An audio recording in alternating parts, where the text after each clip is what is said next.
So I now have the great pleasure of introducing Dr. Rob Johnstone and Dr. Gretchen Smith.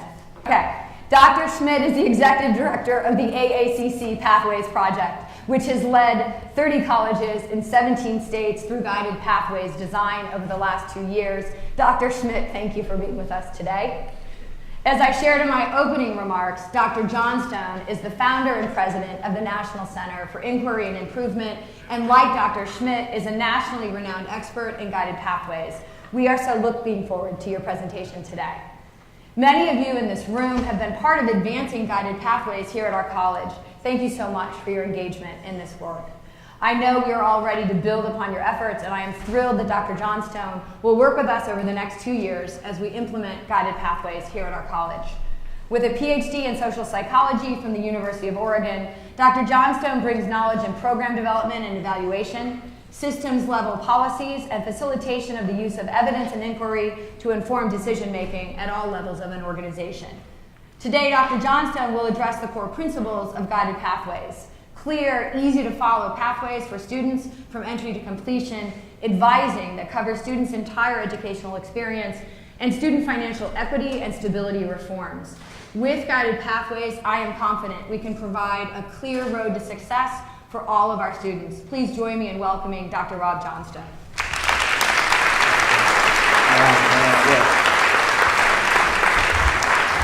All right, how you guys all doing? You're like, oh great, here's the guy talking for an hour now in a Hawaiian shirt, it's all good.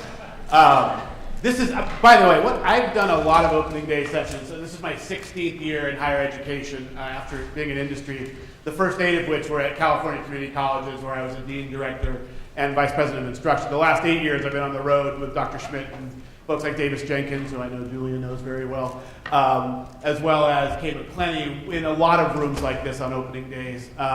I was in 93 cities last year. I traveled 250,000 air miles all in the US. It's because I love this work so much, and I fundamentally believe that we have an amazingly unique opportunity in front of us to take the great work that Dr. Hughes talked about, that you guys have already been doing, and evolve it to another level of clarity for our students so that so many more of them can reach their goals.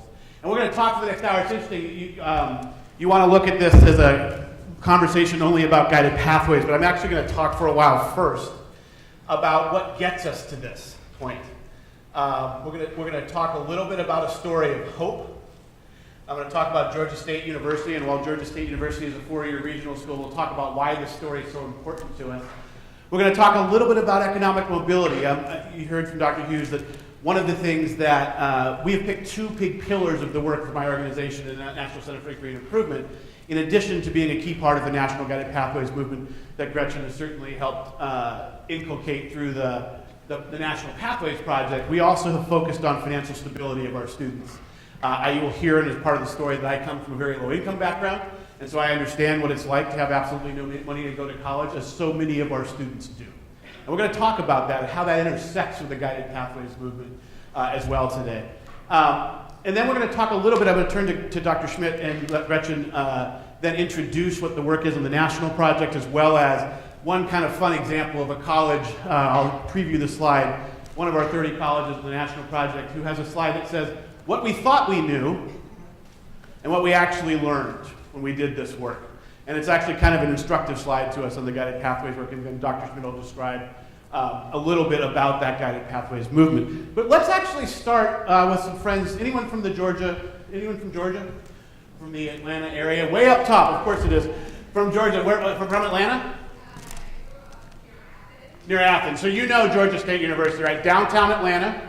I come from California, by the way, originally, although I live half in Connecticut now, next door. California and Rhode Island are at opposite ends of the size scale.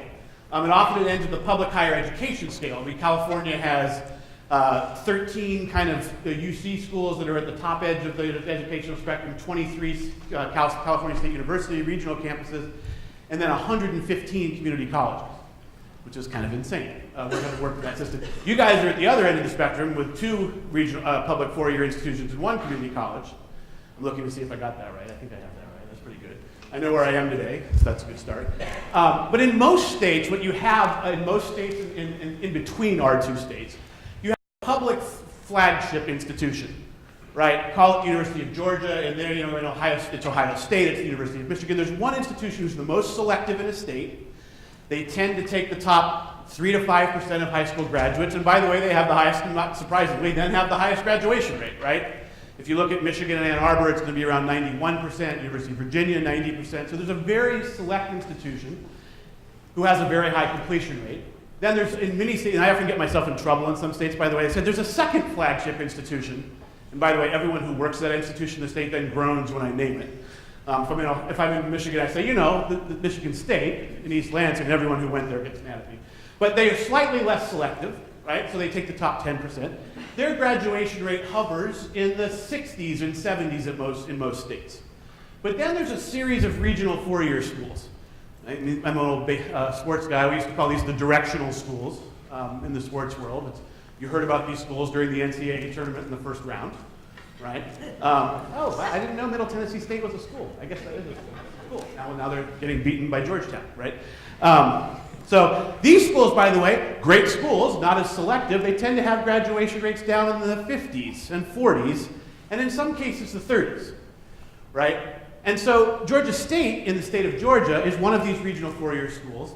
And when they looked at their graduation rate back in the early 2000s when they started this work, they had a six-year graduation rate of 31%, which is by nowhere near the lowest in the country, by the way. The California State University system, which is generally argued to be one of the top state university systems in the country, the CSU system 6 years ago had a 49% completion rate overall. There's this assumption, by the way, that all four-year schools have great completion rates and all two-year schools don't. Well, you guys know very well, there's a wide range of four-year schools, and there's also some two-year schools, by the way, with very strong completion and transfer rates. So you may know that I work on the Aspen Prize, where we've looked at a lot of these schools who have 60, 70, 80% completion rates. But Georgia State had a 31% completion rate in 2000. Why is this important? I think the most important part of the Georgia State story may be what happened next. And by the way, this happened with a new president and a new provost. Doesn't have to work that way. But they looked at this graduation rate and said, this is not okay. It's not okay that 7 out of the 10 people who started our institution do not complete and reach their goals, and many of those students are low income and they're running up student loan debt, and they're not making it, right? That's not okay. And that could be the most important part of this entire story. Look, I used to work in industry as a strategic consultant. There's a lot of people who've made a lot of money out of 7-step change processes. Cotter, name your change process. But pretty much the first step of all of the generally accepted ones is recognize that you have a problem that needs fixing, right? And so what they did here at Georgia State is they said it's not okay that 7 out of 10 students don't complete here. By the way, at community colleges nationally, if you add up the number of students who completed the college with a certificate or a degree, plus those who transfer, our rough average nationally is around 35% succeed who started at community college. So we sit kind of near this number, right? About 2/3 of our students who start with us don't reach their goals, right? And the question you have to ask yourself is that okay? Well, if it is okay, then you kind of just go doing the things you've always been doing, right? I can hear from Dr. Hughes and all that you guys have been working on, you're already working to try to improve it, right? Where we hope to accelerate that and take it to the next level and want to help you guys do that. But what they did at Georgia State, once they saw that they had this 31% completion rate, and by the way, I come from the world of statistics and data and IR as well as social psychology, they started looking at data, right? Okay, where does this 31% come from? How does this happen? Well, they looked at the kind of most common metric we all look at, what's one I personally hate as a metric in higher education, which is fall-to-fall retention. Why do I hate this variable? Because no matter what your retention rate is, it tends to look over a 10-year period much like this. Yours might be 62% because you're a community college, but when you look at it over a 10-year period, it's pretty much flat, right? Now, at a small community college, it can vary with what? It varies with the economy, right? Get a bad economy, our numbers go up for a little while, the economy improves, as Dr. Hughes mentioned, that you probably had a drop in your fall-to-fall retention in 2012 and 13, as well as in your enrollment that we're talking about trying to get at. We're going to come back to this. Dr. Hughes and I did not talk about this ahead of time. But the way that you're talking about gaining your enrollment back is a really important tenet of the Guided Pathways movement, which is that if you keep the students you have and get more of them to their goals, your enrollment goes back up. You may have fewer, by the way, it's far more efficient, using my industry hat for a second, to do it that way as well. But their retention rate stayed the same over it. So this is not a very helpful variable, right, in terms of understanding what's going on at a college. It's interesting. Although, it does point out one thing occurs to you when you look at this. Wait a minute, they have 8 out of the 10 students at this college are retained after their first year, but only 3 of 10 are graduating. So there's one myth of higher education that seems to be shot by this data. Just get people through the first year and it's all good. Well, apparently not, because 5 out of the 10 who started at that college got through the first year, but still didn't complete, right? If you're getting really out in left field and maybe later in the day in your happy hour, you could argue this is the worst possible outcome, because they're staying longer, not completing, and if they're low income, running up more debt, right? I mean, that's particularly pessimistic. We won't go that far. This obviously means we have to ask different and maybe better questions. So they asked a number of questions, good culture of inquiry, number of research questions, and the one that they landed on, that there was their epiphany moment, and this is, by the way, before there was a guided pathways movement by 5-6 years. They looked at the data that asked the question, I wonder how not only how many students are retained fall to fall, but have sophomore status. What an interesting question. That means they're 1/4 of the way to a 4-year degree. They're perfectly on path. What is that number, you might ask, at a Georgia State? Well, in fall of 2000, when they started looking at this, you can't really read it, it's 22%.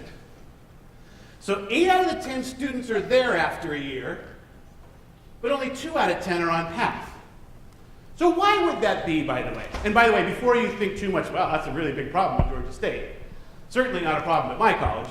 The average, what do you think the average is for a 2-year college who are perfectly on path halfway to a 2-year degree or transferring after 1 year? It's about 15%. It's lower than this, right? So why is that? What are the reasons, by the way, that students wouldn't be perfectly on path after a year? Yes? Not knowing which courses. Wow, you go right to the one I love the most first, which is, what do you do? What do you do at the college? I'm a student. I hope that was the answer. That was perfect. We set this up ahead of time. Okay, you get your $20 later. We'll get that. That's awesome. But so if those of you didn't hear, they don't know what courses to take to remain perfectly on path, right? By the way, couldn't be one of the stronger hallmarks of the guided pathways movement is knowing what courses are on path to get you to where you want to go, right? To do that, you got to know where you're going. So we have to kind of work on that earlier. That was awesome. What are some other ones? Yeah. They know what to take, but the course is not, sections aren't available. These guys are advanced here at CCRI. You guys are good at this because, by the way, you guys have clearly been doing some work. Yeah, you guys talked about the master schedule. You know, if you guys don't, if you thought, normally I have to say this to the college, if you think it's easy to schedule a full load of courses that count towards the various requirements of the college, try it sometime. You guys have clearly worked on this because it is actually that hard to get the courses. Oh, cool, they want me to take these 3 courses. Hey, they're all offered at the same time. That's cool. Or the sections that were offered at different times filled first because the schedule was never done until you guys worked on it recently. We know how the schedule worked for 50 years. I worked at a college. I was a dean. I was a provost, dean of social sciences. Said, hey, what was the schedule last fall? Everyone good with where you're teaching? Oh, you want to teach at 10? Okay, you teach at 10. Mary will teach at 11. Perfect. We switched that. None of it was ever designed to how do students put schedules together to actually take the courses they need. So those are 2 great ones. You went to the PhD ones first. What are some simpler ones why this happens? Financial. Say more about financial. The outside costs of attending. What's the net result of that, though? I agree with you. What does that result in? Part-time. Yeah, part-time course taking, right? So that's not as big of a problem at Georgia State as it would be at a community college. So it's a big problem at community college. Now, part-time course taking is really interesting. I'm going to do this rant in 90 seconds. That's my goal. So when we say part-time, not that she was doing this, we say we have all these part-time students. We often act as if this is a fixed variable that we have no control over. Students have lives, they have work, they have to go part-time. Well, that's true, but there are also a couple of things we could do differently to help them go more full-time. One is the hallmark of the whole student financial stability movement, which says not only is financial aid important, but other things like work-study, transportation, nutrition, tying students to public benefits so they get the things they need to come in. All of this stuff matters to create financial stability for students to come more full-time. Could not agree more with that movement. We helped write some of the documentation that supports that movement.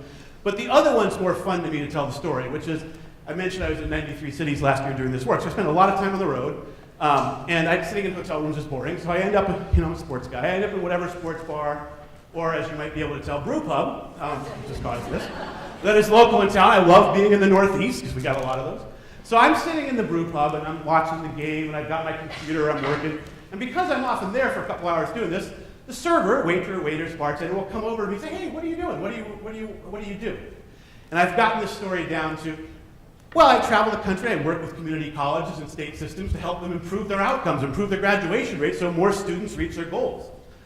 And I cannot tell you how many times what happens next is what happens to you sometimes when you go in your community and tell people you work with community college, is the said person, to use Gretchen says, hey, I go to CCRI, or my sister goes to CCRI, or my son goes to CCRI. We hear that all the time. Okay, so this is me now. I say, okay, cool, you go to CCRI, what are you doing? What's your goal at the college? So now we get an interesting segmentation, because there's 3 answers to this question, all of which I love and for different reasons. One are the group of students who know exactly what they're doing.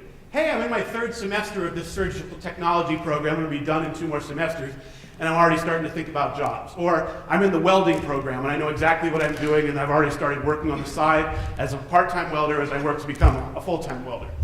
This, by the way, or I'm going to transfer to the University of New Hampshire in psychology, and I've already worked to know exactly when that's going to happen, and I know my path. So this, of course, is the smallest group, but it's a very important group. There are a group of students who know this, that you run into. The second group is a group that says, I want to transfer. Now, again, people would think because you're in a small state that is an easy thing. When they say they want to transfer, and then maybe they don't know what it is, they might know it's I pick on psychology a lot because it's my major, not because there's anything wrong with psychology. Although it evidences a bunch of the issues we have with kind of the classic gen ed pre-transfer movement. If you know you want to transfer somewhere in psychology, you know as well as I do that it really matters where that destination is in terms of what's going to be accepted when the student actually does transfer. Right? There's 2 really different goals when you talk about transfer. One is transferring, and the second is transferring with junior standing in a major. Those are 2 entirely different outcomes, right? Because one of them says, oh, they got through here, great, now they're at URI, or they got through here, great, they're at Central Connecticut State. But if they're repeating a year to become a junior there, they've got a big problem. That problem, by the way, is somewhat invisible to us sometimes because we see everyone who transfers as a success because they're gone from here.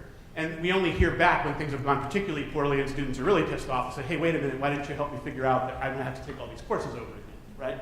So that second group, that group needs a bunch of guidance because transferring is a good goal, but where you're transferring it and what really matters. The third group's the one is my favorite group. And this is the answer I'm sure you've heard if you've asked this question. I'm just taking some classes. So what are you taking classes in? What are you trying to do? I'm just taking some classes. So what's the problem with this answer, right? They don't know where they're going. They don't know why they're taking classes. They probably don't know what classes to take. And the big problem here in my mind as a social psychologist and a closet behavioral economist is that they have no idea what the value proposition of your college is. They don't know why they're here, right? What's the value proposition? I don't know. I'm just taking some classes. Makes it really easy to drop in, drop out, leave, come, only take 2 classes because you're not sure what you're getting anyway. And by the way, the value proposition doesn't only have to be economic and workforce development. I'm taking welding to get a welding job. It could be I want to transfer with junior standing in a major to get the bachelor's degree and move on there too. But they need a value proposition in their heads, and many of them do not have that. Which, by the way, makes it very easy to break up with us, right? Using the dating analogy. And when they do break up with us, they very often tell us when we ask them, don't worry about it, it wasn't you, it was me. Which you know from dating means it absolutely was you. Right? 100% chance that it was you, and they just don't want to tell you. Right? So this is a big deal. The whole net of all of this is part-time student status and the sobering data on part-time students. Whatever our rates of success are for full-time students transferring or reaching their degrees, the rates for part-time students are atrocious. So letting students go part-time out of some idea that this is helping them or encouraging them to go part-time, our success rates for most colleges in this country for part-time students overall reaching any of those goals is between 10 and 15%. So now we're at 80 or 85% of students who go part-time aren't reaching their goals. So this is not a small deal. We need to help more students go full-time. We need to help them understand why they should go full-time. We need to help them understand what they're getting out of us to do that. Having said all that, it's still a big factor, and it absolutely is related to economics. Okay, so part-time. One or 2 more. Why would else would this happen? I heard someone say it earlier. Remedial courses, dev ed courses, right? Not a single person at your college came here to major in dev ed. right? Is that your line, Dr. Schmidt? I think that is your line. Now that she's here with me, I have to give her credit. No one came here to major in Dev Ed, right? And by the way, very few of them came here to major in math or English. Does that mean math and English aren't important? Of course it doesn't mean math and English aren't important, but is it important to the student in service of something else they want to do? And what we've seen historically, and Dr. Hughes said this very well, that we call it the Dev Ed dead end, right? That so many students go in and never come out, and this is stopping a lot of our students moving forward. We don't think Dev Ed is the only problem to be solved in a community college. I think we kind of worked under that assumption for about 10 years. We've moved past that. But it is a big deal, right? And I think to the students, it's part of the I'm only just taking some classes mentality goes with I'm just taking some classes and I have to hate these math and English classes I take and they don't know why they're taking them. Again, it's easy to drop out. So all of these reasons result in this rate being low. So over time, what Georgia State did, and we did not call it the Guided Pathways movement, then what did they do? They worked on significant reform to Dev Ed, as you guys have started at scale, to make sure more students got through math and English earlier. They reworked everything into programs of study so students knew exactly what to take in what order. They monitored progress along those pathways better than probably anyone in the country. They also worked on student financial stability, things like making sure that they had emergency financial assistance. A lot of this stuff they worked on over a 10-year period. And here's what happened to this variable. You can't read the numbers, but it goes from 22% to 67% over a 10-year period. They tripled the number of students who are perfectly on path after a year. And by the way, note that the overall retention rate roughly stayed the same. Two quick backstories here. Their average SAT score at the college did not go up. They didn't find better students. It actually went down 10 or 15 points. So they did it with the same students they already had. They got no new money from the state. And in fact, their it wasn't a college promise model, but their Hope Scholarship, which offered that way in Georgia, there's a small change in that. I think Julie may know what's happened here. They actually changed it, so you used to have to keep a 3.0 GPA to keep your Hope Scholarship. Not a bad rule.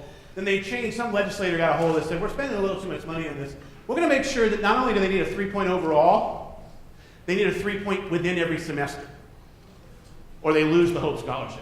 So if, by the way, you had a 3.8 and you had a hard semester, got 2 C's, a B, and an A, which brought you down to a 3.7, you lost your Hope Scholarship, right? Insanity. So this did not happen at a time that was easy for the college or their students. So this is cool, right? You can get so many students on path. But the question that really matters is what happened to their completion rate. And if you remember one slide from today, I would suggest that it's the next slide, which is what happened to their completion rate from 10 years ago, 13 years ago to today. So we're now looking at graduation rates at Georgia State University by ethnicity, right? Where before, we're going to talk equity for a second, before we had what we used to call the achievement gap. White students achieved at a higher rate than African American students and achieved at a higher rate than Hispanic students, right? So we called that the achievement gap. Now what that usually meant was we thought something was wrong with the students that needed to be fixed, right? It's the students' achievement that's the problem. We would blame the students either explicitly or implicitly. We would blame their families for not focusing enough on it. We had all kinds of reasons for the achievement gap. Gloria Ladson-Billings, who's an equity author and writer, talked about this about 10 years ago. Maybe we should reframe the term achievement gap as the educational debt that the system has accrued so that the outcomes turn out this way. Because in that way, we can take some ownership over the fact that we control this more than the students do.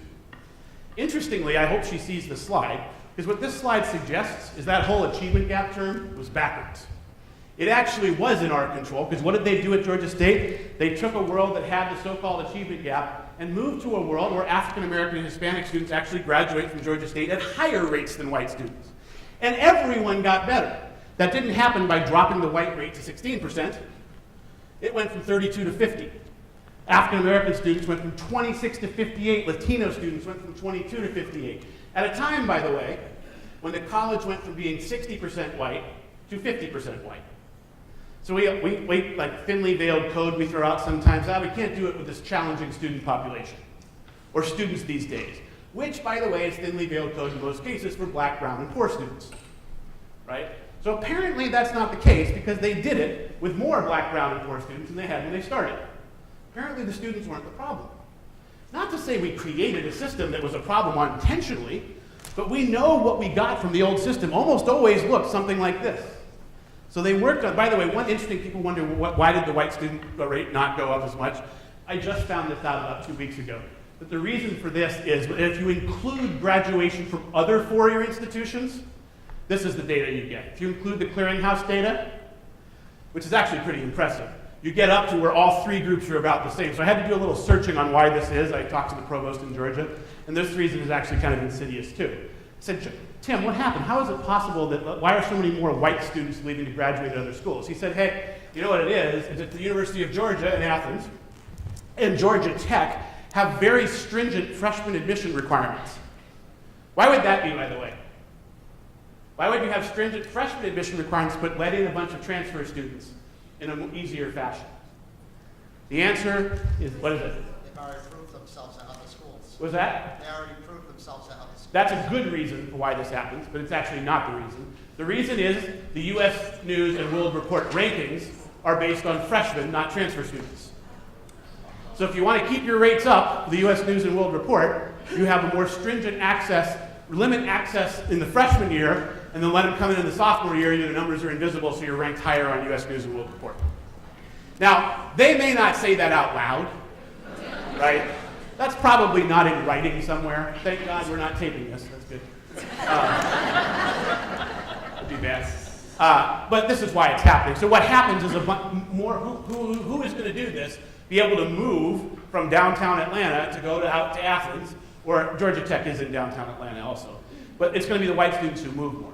So it's interesting. What's happened here is they've created an institution whose upward mobility for the poor, which in Atlanta, as in most cities in this country, tend to be more black and brown, is at this institution. So they've leveled the playing field at the institution. Now, you could argue there's a systemic problem in Georgia that needs to be addressed. We could talk about that. Point being, though, these are pretty good outcomes. What I want you to look at when you think about these outcomes, the point of this entire exercise is that this is possible. It is possible to go from a world where you have the red bar. Hey, look at that. That's not related. So you go from a world where you have the outcomes that look more like the red to where the blue bar is. And where the blue bar is, and this is easy to look at this, by the way, as a slide or data or a cool graph. But these are student lives. The students are smiling. They know what this means. These are student lives you're talking about. If you were a student who started at Georgia State in 2003, one of their 4,000 new students, about 1,200 of you would have completed and graduated. Now, in 2016, it's 2,300. About every 4,000 students complete. So these are student lives. These are 1,100 students a year who have gained their goal of completing college because of what the college did. Now, I'm a social psychologist. I fundamentally believe that human behavior, not just student behavior, because students are in fact human, we forget that sometimes. Human behavior changes and results to new conditions and new situations. So did student behavior change at Georgia State when they did this? Of course it did. But it changed in reaction to the conditions and structures that the college took ownership and changed, rather than trying to make the student the thing that needed to be changed. That's the key lesson of this story, is that we have more control over conditions and structures, and those will result in better outcomes if we stick with this. The other part of this story, by the way, is it took 10 years. This does not happen overnight. Lots of initiatives can happen in 1 year, but this type of change that's scaled and works for all of your incoming students takes time. You're not going to get it right the first time. They didn't get it perfect the first time. They learned from versions 1.0 and 2.0 and 3.0 of Guided Pathways Reform and Exponential Stability Reform, and they made it better over time, and they connected it. This takes time. That's a big piece of the story, too. But when you think back on this part of the presentation, think back on how many student lives at CCRI would be affected if your completion rate was, say, 20 points higher. How many new students a year? Did you say How many new students a year? More than 4,000. More than 4,000. So even if it was just 4,000, that's 800 students a year whose lives would be affected for the positive were you to reach, not even fully where they've gotten, but a 20% increase in those outcomes. That's why you do this work. When it gets hard, when it gets controversial, you have to remember you're not doing this work because you signed on to do it with NCII, or because Davis Jenkins wrote a book, or because people give keynotes on it. You do it because you have a fundamental belief that there is a better life and a set of outcomes for the students that you all care about. And you could hear that through the comments that Dr. Hughes made, and we heard it when we were here in the spring. So, quickly, I want to move through this because I want to have time for this fun game show thing I do, and also for Dr. Schmidt. I want to spend about 10 minutes just talking about the mission of economic mobility that we serve in our communities, right? So it may, by the way, very well be true that higher education is about more than economic mobility, right? We believe in an educated citizenry. We believe that liberal arts education outcomes matter. But I want you to ask yourself this question. What percentage of your students attend your college solely for the love of learning? You want to throw out a number here? Anyone want to, what this percentage might be? 1, okay. By the way, I did this, by the way, the median answer across the country is somewhere between 2 and 5% are here solely for the love of learning, right? The funny thing about that is we're working at the institution because we love learning. We are the 2 to 5%, right? And so we do tend to act as if everyone is like us. Of course they should love it as much as I do. This stuff is cool, right? And that's part of what working in higher education is, but we have to remember that for most of our students, they are here,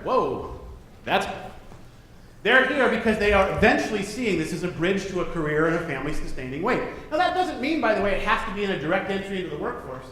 I think we have all these false distinctions. One of them is we have these CTE programs over here. We have these transfer programs over here, right? Well, we found when we did the Aspen Prize research, there's a lot of places with really strong rate of cohort-based CTE programs that have higher transfer rates than the gen ed students do. And by the way, every single one of those gen ed students wants a job at some point. They all want to pay off their career. You know who wants a job more? Low-income students. Those for whom the system hasn't worked historically when we look at the data and don't have the time and luxury to be in higher education for a long time. None of this means liberal arts education isn't important. I'm a social scientist. I believe it's incredibly important. I can argue it's more important in 2017 than it was in 1967. Why? Because students are going to change careers and jobs 4 to 7 times, and when they do that, they're not going to take as many of the discipline-specific things with them as they are the general liberal arts outcomes. Creativity, computation, critical thinking, right? Communication, the things we all focus on, are the things that will travel with them. None of this means liberal arts isn't important. What it does mean, by the way, that we have to think more and earlier about where our education is leading our students. Even if, by the way, transfer is a perfectly good outcome because it's getting students one step closer. And I mentioned this, economic mobility is particularly important to the lower half of the income spectrum, which describes a majority of our students. And I'm just going to show you some slides real quick to illustrate this point. But first, look, I travel a lot for work, and we all know there's rural white poverty in America, there's urban white poverty in America, there's poverty across the racial spectrum, right? But before you think these are two separate issues, right? Racial issues and socioeconomic issues, I want you to ask yourself this question. Is there a zip code in this country where on average African American and Latino citizens make more money than white citizens? And to my knowledge, there is not. So while, yes, we can talk about poverty in America being also a white issue, it is much more primarily an African American and Latino issue first, as well as it is a white issue. Because we have white rural poverty, and look, whatever you are politically, and we all make our own choices in this country, it's fine. I realize why the election happened last year, because I spent most of last fall traveling through rural Wisconsin, rural Michigan, rural Ohio, rural North Carolina. And a lot of the places where the economy has not recovered from 10, 15 years ago, right? There is white poverty in America, and we found out a lot about that in the last election.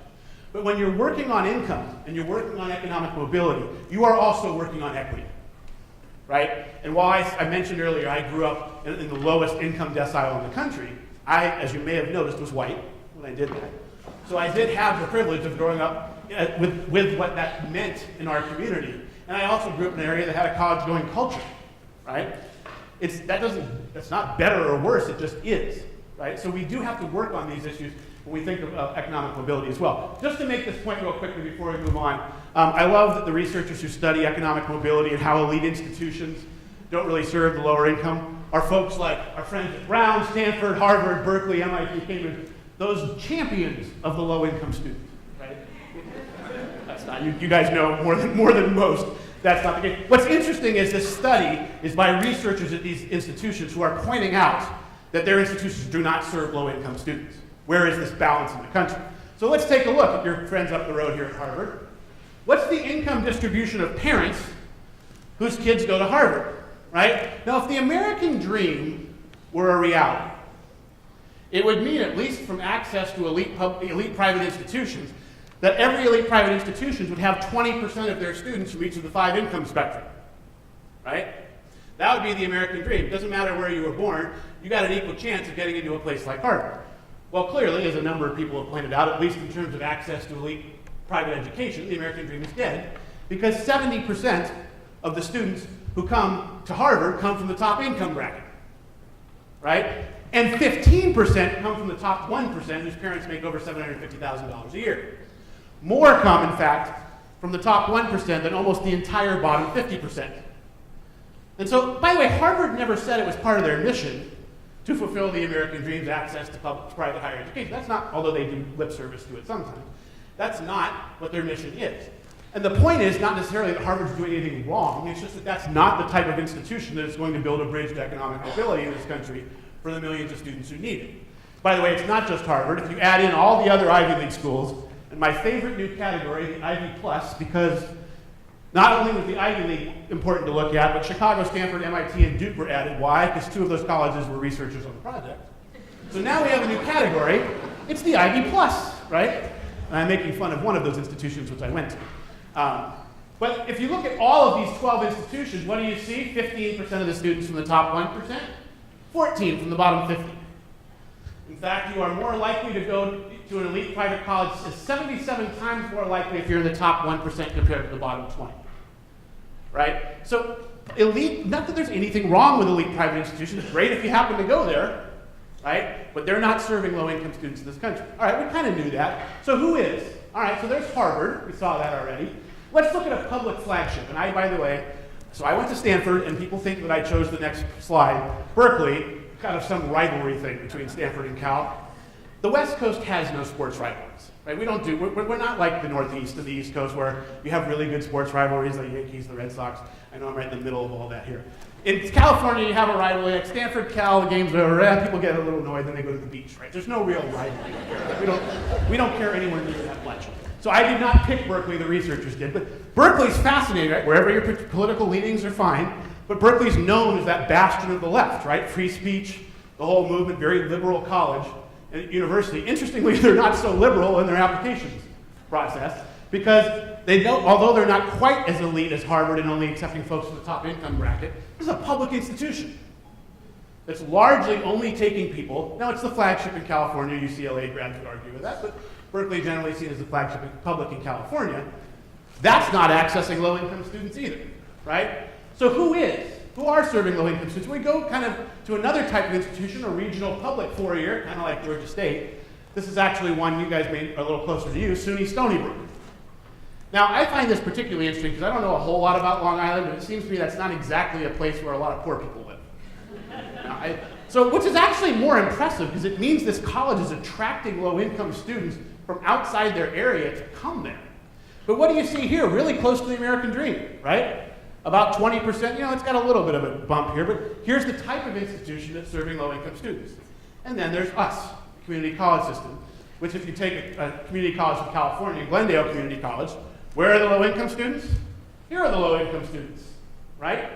This community college system, by the way, those of you who know Los Angeles, my home, not my home part of California, but from my home state, Glendale is not the poorest part of LA. It's a middle income, it's right next to Burbank and where all the studios are, the movie studios. This is a very only maybe even upper middle class part of LA, which makes this interesting. They're getting all the low income students from their area at community college. So we probably knew this, right, that we serve low income students most, but this makes it pretty stark when you look at the overall educational system, who has to be that bridge. And this system wasn't designed for this purpose. We didn't design community colleges to be a bridge to economic mobility, but we are. Right?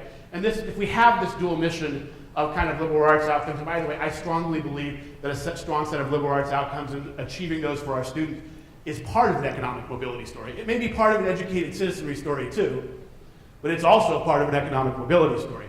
That this mission we have may be even more important and more clear. Okay, so where does that get us?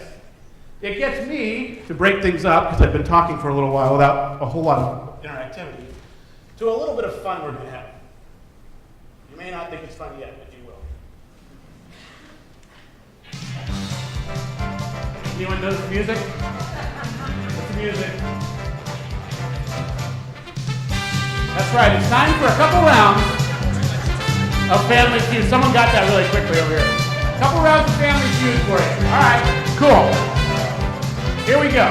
We're going to play a couple rounds of Family Feud here.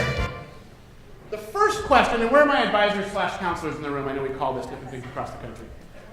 They're all working. Cool, they're like, by the way, I knew I should have known that. That was bad. All right, so I was going to tell them you guys aren't the only ones who can answer this question anyway. It turns out they can't answer this question because they're not. But the question we're going to ask for the first round of the prize here, and we're going to show the question is, what do new community college students ask advisors? Okay, go. What are the questions new community college students ask advisors? Yes? Thank you very much. What courses should I take? There we go. We're off on a good foot. All right, what else, sir? How do I pay for this? How do I pay for this? How much will it cost? Right? Great. What else? Why do I need this class? All right, I like that one. It's not on here, but I also like this noise. It sounds... That's a version, by the way. I like that question a lot. But when they're starting, remember, they haven't started yet, so that's a question they get to. What else? Was that? How long will it take? Interesting. How long will it take? Was that? Say more about program. What is it about the program? Like, what program should I be in? Well, we're going to give you this one. What are the career options that I have? And this, by the way, works backwards to programs. Like, what program should I take to get to where I want to go? Right? Pretty fair question. All right, 2 left. You guys are so good at this. Will my credits transfer? Not all students ask this, right? If you're going directly to workforce, you don't tend to ask this. One more that's actually the hint is it's related to number 4. There's how much will it cost and how am I going to pay for it? Right? That's a pretty good set of questions. You guys are good at this, by the way. The second one's harder, so there's 2 rounds. Don't worry. Don't worry, you have more chances. So, anyone think this is an unfair set of questions for students to ask of us? Seems pretty fair to me. All right, now it's time to play an exercise we'll try. And let's say, and again, I'm only picking on psychology because it's by discipline and it illustrates these problems, not because there's anything wrong in psychology. But if I was to grab students, let's wait 8 weeks. So it's 8 weeks into their semester, it's late October. It's late October, and we're going to take 10 students out of a Psych 1 class who've been at the college for exactly 3 semesters. So they started fall 16, continuously enrolled. It's now the 8th week of their 3rd semester. We're going to buy them lunch, pizza, do a little focus group. We ask them a bunch of questions. We talk to them about how things are going. We learn a lot. But we also ask them, show them this list and say, hey, how many of you feel like you have really good answers to these questions right now? How many of those 10 students we pulled from a Psych 1 class in their 3rd semester do you think would say, yeah, I feel like I have really good answers to these questions right now? 2, 3, right? By the way, that's exactly where we find this to be at most colleges, is 2 or 3 of them know the answers to these questions. Right? If you ask them at day 1, by the way, it's not much better because we fire hose those. Right? We know a lot about how we process information as humans, and one of the ways we don't do very well is if we give you everything you need to know over the next 3 years at once, and like say, make sure you remember this, but if this happens, we want you to go see Fred. And if this happens, Norma's the person you need to talk to. And by the way, you don't want that to happen, because that's not good. Right? We're not good at this, right? We're not good at telling us if in 18 months if this happens. But we tend to act as if we can give students all this information up front and not do much later. It's historically how we did it.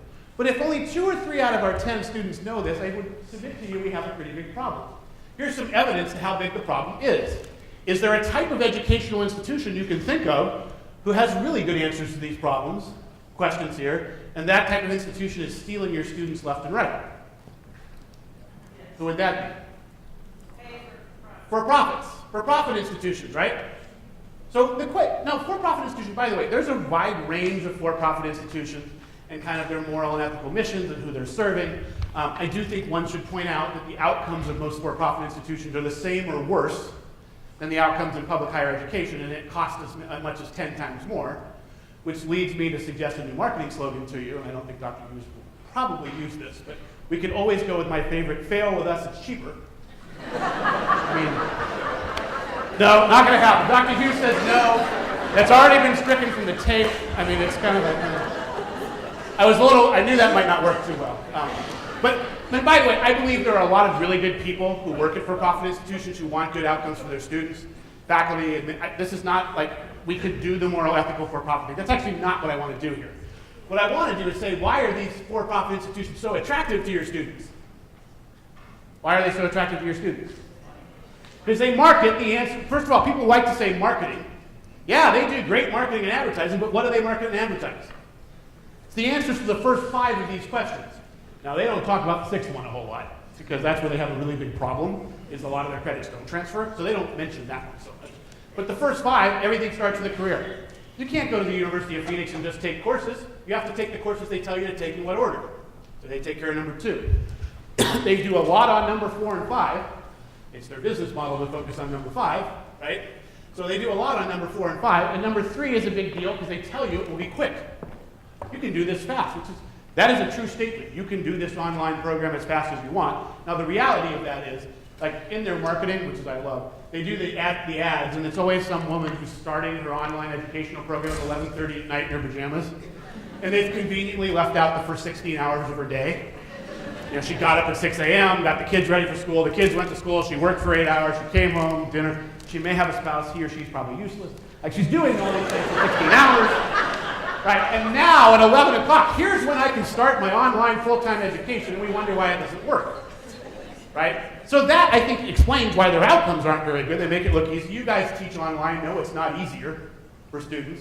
Requires a lot more discipline. But I think the point is that these things are clearly very important to your students because they're flocking to for-profits in droves. By the way, who flocks there disproportionately more in droves? Low-income students and students of color. So the very students who need us to be better and provide that quality education and help them reach their goals at a lower cost are the ones flocking to a place where they are paying 10 times as much and reaching those goals at a same or lower rate. Right? We have it in our power to work on this problem. Right? It is the hallmark of what we're trying to get to here with the Guided Pathways movement. So, all right, that's round 1 of the prize. Round 2 is, then I'm going to turn it over to Dr. Schmidt. Why are blank so successful? And who, you might ask, are blank? There are 2 groups of students on your campus, and I don't know if you have the second one, I forget from last time, who do very well here, who have 70, 75, 80% completion rates. The first group are cohort-based CTE students, classically called CTE, although I would argue that we're all CTE students in a way. They're classic ones. If you're in the Surge Tech program, you're in the welding program. I don't like nursing as an example because although it has really high success rates, I see the nurses right there. They're like, hey, damn it, what's wrong with us? I saw that immediately. It's because of the selectivity. It's because of the selectivity. You guys get diminished because of the selectivity. Like people want to downgrade whatever happens in nursing. Oh, you're just taking all the good students. And obviously, nursing programs do a lot of very good things from a backward design standpoint that we should learn from. I have found it to be a bad example because I can never get past they're just taking all the 3.9 students, right? Which there is some truth to, right? Which is fine. But all of our cohort-based, including nursing, our cohort-based CTE students, who runs a cohort-based CTE program in the room? Somebody want to, who's brave enough. What's that? You were doing this. She didn't want it. Who runs Surge Tech? You don't have to. So no one runs Surge Tech. All right, well, point being, if we were to ask these programs what was the percentage of success in your cohort the last time it entered, you're going to get an answer that's 70, 75, 80, up to 95% in places like nursing, sometimes 100%. Right? We have really strong success rates in these cohort-based CT programs. Okay, cool. But there's a second group, and I don't know if you guys have this group, who is also very high performance in terms of transfer rates and almost exclusively pre-transfer students. They're almost exclusively 18 to 21 years old. They're almost exclusively starting in the gen ed spectrum. Anyone know who this group is? Community colleges? Yes, sir. Athletics. You run athletics? The reason I didn't say that is because the answer is because he's got this going on. When I used to get old, wide shoulders, like, looks like a first baseman from a Division I school who never let me play because I was short. All right, cool. We got this here. I don't have any issues with this, clearly. So what was the transfer rate of, like, say, your soccer team or your volleyball team last time? 60% and up, right? So that's interesting. So what's the average transfer rate of an entering gen ed student who comes here? 25%. So the question is, why are athletes and cohort-based CTE students so successful? So we're going to come back to it for the second round. There's your question. but by the way, we're talking about community college athletes. We're not getting into the Division I men's football, men's basketball story, although I'm sure he knows close to the answer to this. You know what the average graduation rate for NCAA athletes is? 80%. What the average rate is for all entering students to Division I schools is 60%. So while we have a lot of very visual examples of programs that have low completion rates and graduation rates in four-year schools, overall the four-year graduation rate is higher for athletes than it is for the average entering student. So why is this all the case? All right, let's ask that question. Why is this all the case? What are the reasons that athletes and cohort-based CTE students are so successful? All right, what's that right here? Full time. Yeah. So that's an interesting one. I probably should add that, but I'm going to do this. I do love that one, though. I think that's right. You're working compliance. All right, hold on. I'm going to come back to you. Hold on. We're going to use discipline and accountability. And the accountability is the piece you're talking about, because you have a certain number of units you need to play. You have to keep a certain GPA. On the cohort-based CTE side, you got a lot of discipline and accountability, too, from two things. One, you got to go do this job after you're done. And there's either a licensure exam or some sort of requirement, or you just have to do the job, and you have to have the accountability that you're not going to keep the job if you don't meet the goals of the program, right? So discipline and accountability are both big. What else? Team approach. I love this one. We're going to go with peer support. You get that one.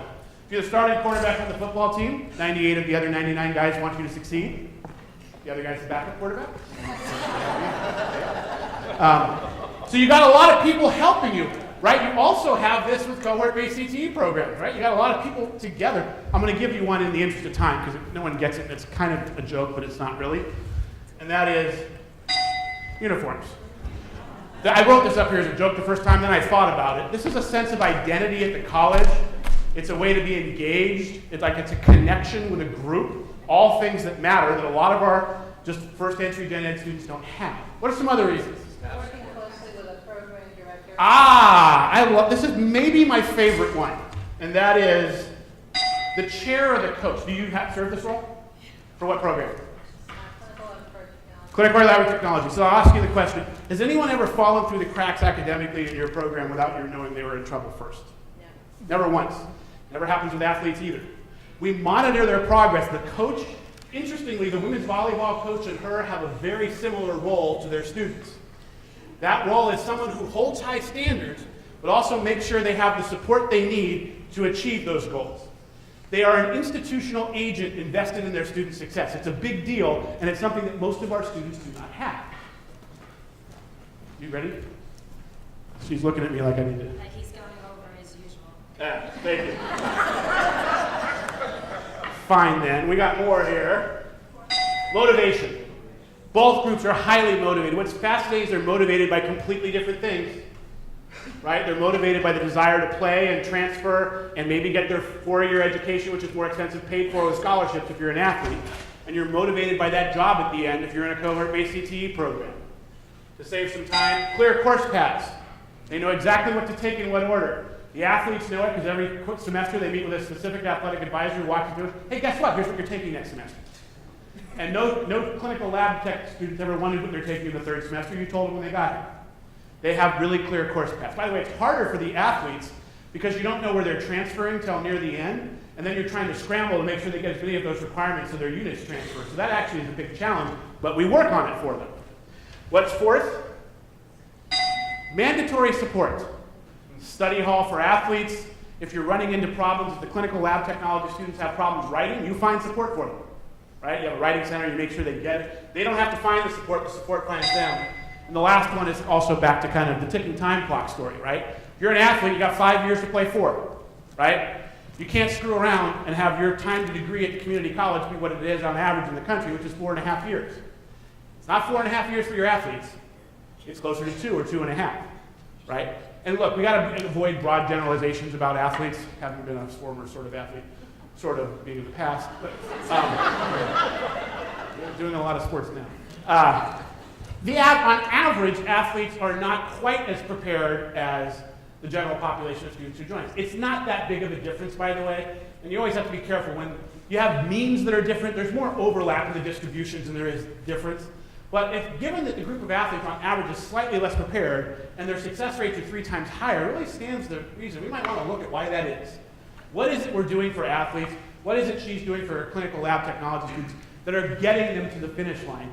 And I think this gives you a pretty good clue of what it is. It's a high degree of structure, it's a high degree of support, clear course paths, a clear goal that we're working backwards from. All of which, by the way, and now I'm going to turn it over to Dr. Schmidt here to talk a little bit about kind of the hallmarks of the Guided Pathways movement. These are the hallmarks of the Guided Pathways movement, right? We're going to talk about the 4 pillars of Guided Pathways. They are based in what the successes we've noticed from students who move through higher education well, and also the problems that we've noticed by doing a lot of research on students. And so I'll hand it over to Dr. Schmidt here to kind of talk about a quick overview in the remaining 20 minutes. I got 20 minutes? You've got to be kidding me. Just to be clear, when we were talking over here, I promised her 10. So she actually had twice as much time as she was promised. So, y'all, I've been presenting on Guided Pathways Reform for a long time now. I lead the national project. For 3 or 4 years, I presented consistently with Rob Johnstone and Davis Jenkins.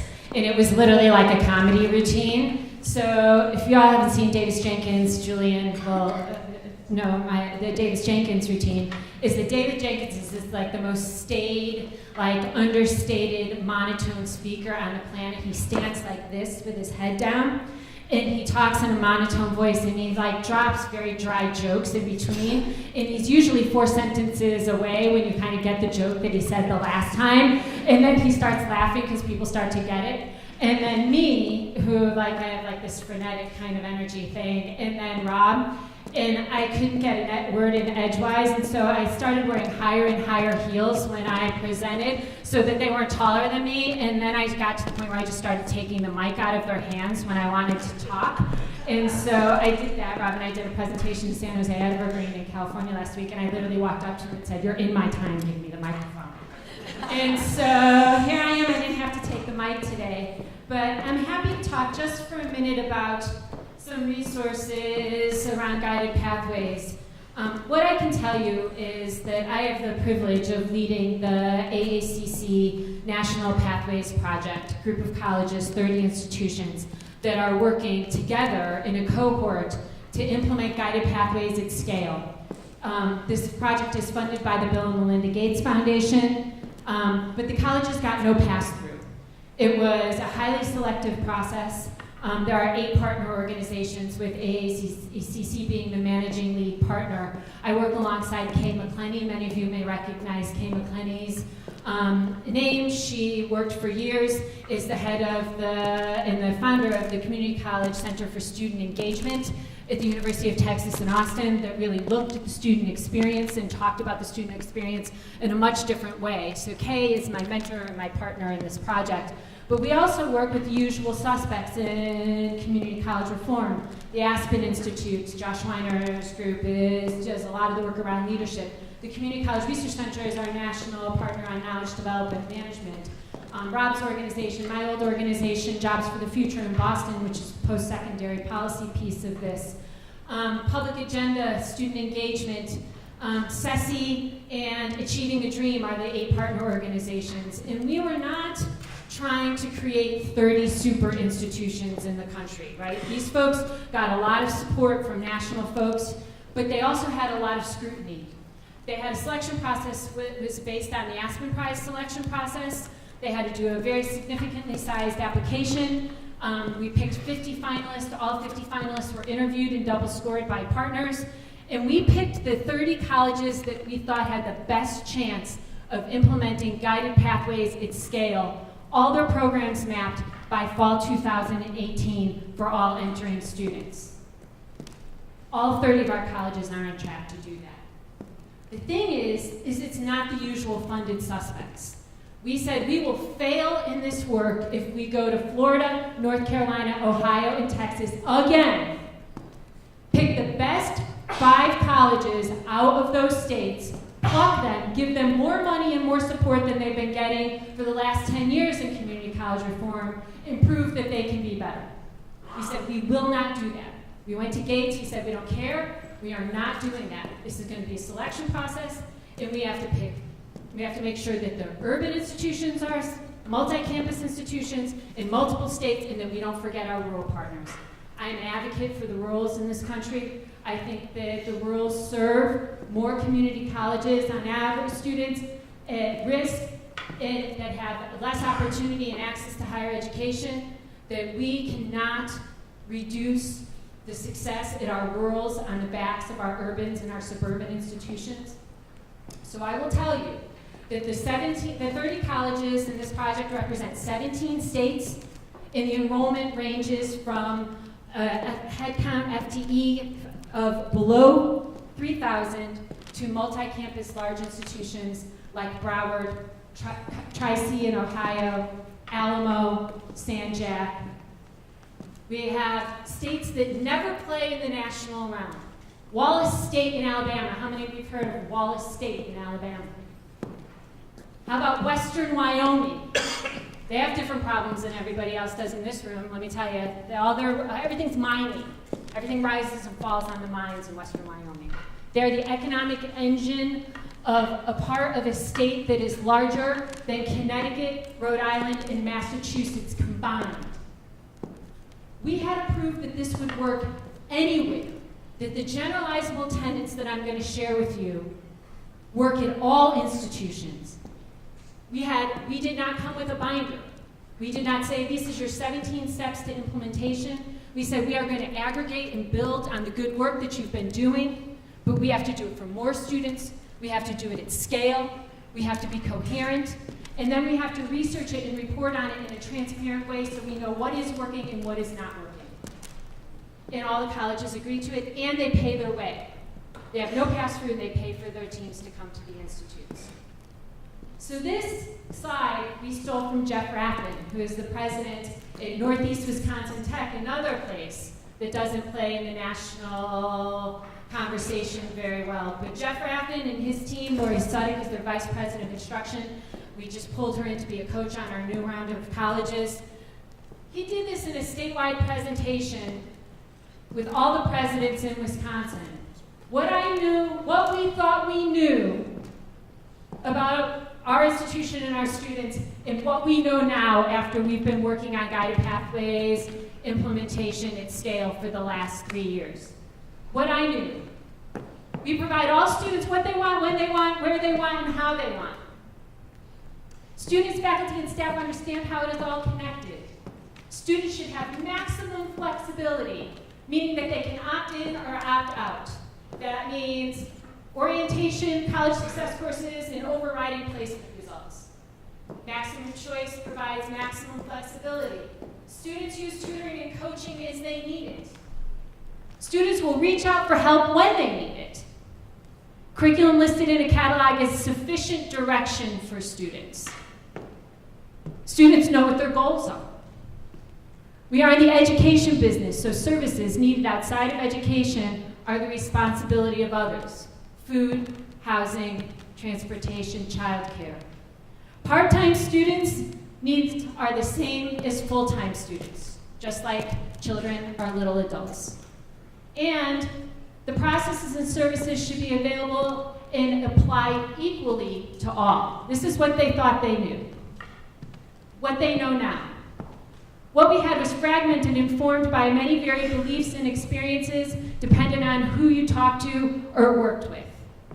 I'll give you a great example of this. I worked with Sinclair Community College in Ohio for a number of years on guided pathways implementation as part of completion by design.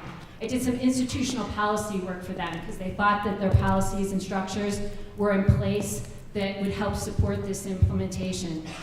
And I said, all right, I'm writing down 5 questions. I want you to get 5 students from me. I'm writing down 5 questions.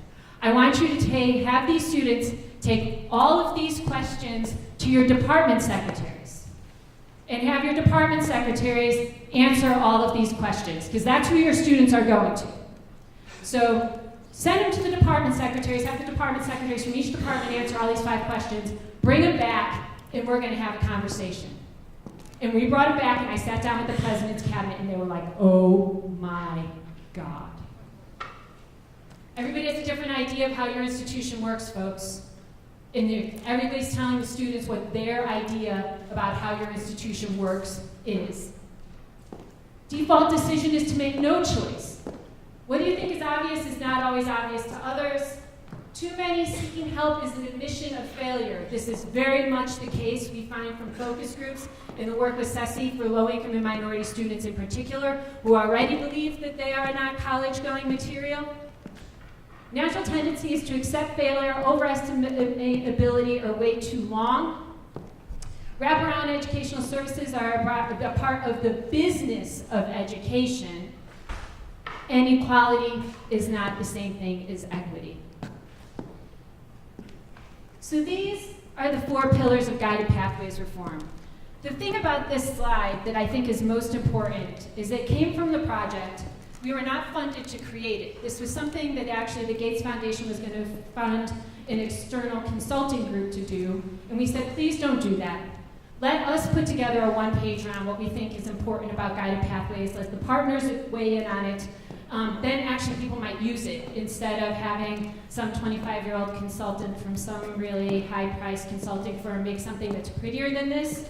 Then I show it to you all and you say this makes no sense. You want to know why it makes no sense? Because it really doesn't make any sense. So we took it and we said we are going to do this. And we're going to put together what we feel are the conditions for guided pathways reform, what you have to do to plan, how to sustain it. Thinking about how to sustain things on the front end instead of on the back end. What the outcomes are, we have key performance indicators on the project that CCRC are tracking, and before I stop talking, I'll tell you some great news about that. And then the 4 paths, the 4 pillars of implementation.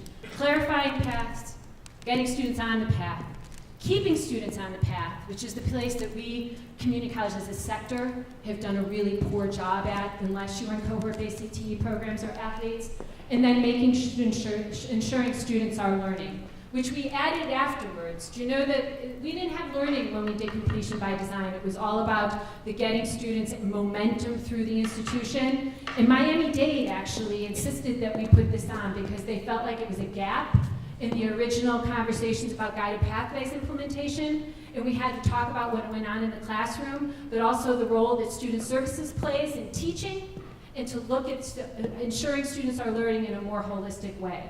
So those are the 4 pillars of guided pathways reform. The really important part of this is that all 8 partner organizations on the project have agreed that these are the pillars. This is what they mean when they talk about guided pathways implementation. But since then, we've had other partners in the field that aren't even funded to be on this project agree to use this in their work. Complete College America, the Dana Center, who runs Mathways and Statways, or H. Heisman's group in University of Texas. So if you see anybody from these organizations present, this is what they're going to use as a framework for guided pathways. This is different than things were historically, where if you had someone from ATD come here and talk about something, that they would use their own language, they would couch it in whatever their reform effort, that their priorities are and what they were leading. And then you'd have somebody else come from another organization, like I'd go from Jobs for the Future and I'd follow someone from ATD. We were friends, we worked together, we collaborated on projects, but we would talk about it in a different way depending on what our lens was. This isn't going to happen anymore with guided pathways because we've all agreed that this is what is important in the implementation. I will tell you that Dave Jacobs called me last week and said, we have the first year key performance indicators from the project. And we're going to put them together in a report, we're going to share them with you in the next month. 25 out of the 30 colleges have shown significant improvement in their short-term key performance indicators after 1 year of implementation. 8 of the colleges have had really, really significant movement in the key performance indicators. And we're seeing in colleges, in community colleges that have implemented guided pathways that were part of the original completion by design work that started this 6 and 7 years ago, that now they're seeing their graduation rates go up. Lorraine Community College in Ohio, Elyria, Ohio, this is like rural Ohio. My friend Marsh Ballinger is the president there. They just sent me their data. Their iPads graduation rate is up from the time that they started their guided pathways work 138%. We are seeing the change, but it takes time, it takes scale, it takes an institutional effort, it takes leadership across the organization. President Hughes is not going to drag you through this on her back. It can't happen that way. It takes ownership by the faculty senate, the faculty leadership. It takes ownership by the staff and the staff leadership. But what I'm telling you is that you should be hopeful, because you're all here because you want to make a difference in these students' lives. We've built structures and barriers within our institutions that prevent students from being successful. Now we know that if we rearrange the chairs, if we do structural change, if we move the business processes around, then it is actually impacting the students like the data that Georgia State showed.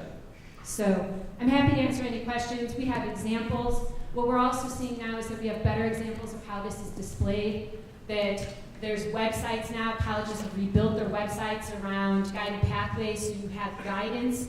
I mean, in the beginning of this work, we built the plane while flying. Nobody knew what a website would look like. Nobody knew how to build it into the learning management system.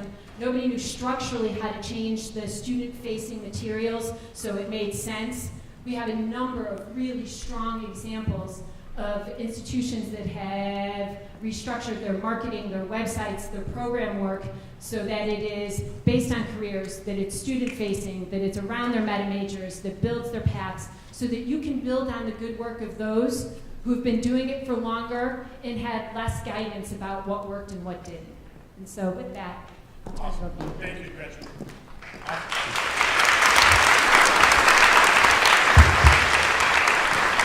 You only needed 16 minutes. I don't know why you were asking for more. So we know we want to get you guys out of here at 11. It's an important first day. I want to share with you the last couple minutes just a couple things. And Gretchen kind of previewed this.